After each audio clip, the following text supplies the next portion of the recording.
Hello అండి, welcome to my channel. ఈరోజైతే నేను పన్నీర్ బుర్జీ అనేది తయారు చేస్తానన్నమాట.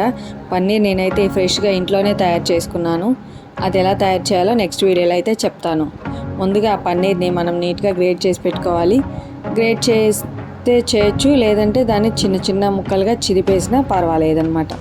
అలా గ్రేట్ చేసేసి ఒక పక్కన పెట్టుకోవాలి. నేను చూపించినట్టుగా చిన్న చిన్నగా చేసేస్తే సరిపోతుంది.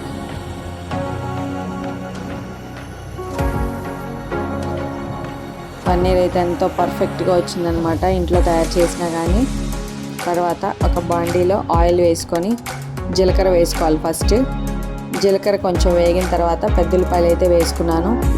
పెద్దుల్లిపాయలు అనేది కొంచెం గోల్డెన్ కలర్ వచ్చేంత వరకు వేయించుకున్న తర్వాత పచ్చిమిరకాయలు అయితే వేయించుకున్నాను. ఆ తర్వాత టొమాటోస్ కూడా వేసేసుకొని టొమాటోస్ మెత్తబడేంత వరకు వేయించుకోవాలన్నమాట.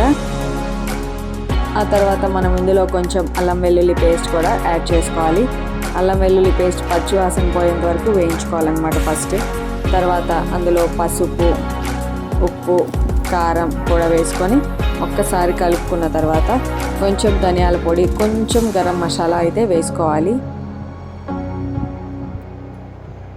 వేసుకున్న తర్వాత అవి ఒక్కసారి ఒక 1 మినిట్ పాటు వేయించుకొని ఇంకొక గ్లాస్ వాటర్ అయితే వేసుకున్నాను. ఆ వాటర్ అనేది బాగా మరగాలన్నమాట, ఒక 2 to 3 మినిట్స్.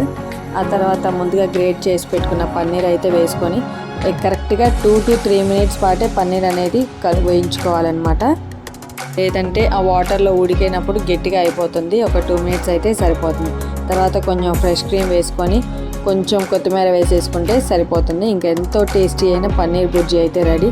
దీన్ని మనం చపాతీతో అయితే ఎక్సలెంట్గా ఉంటుంది, రైస్తో కూడా సర్వ్ చేసుకోవచ్చు.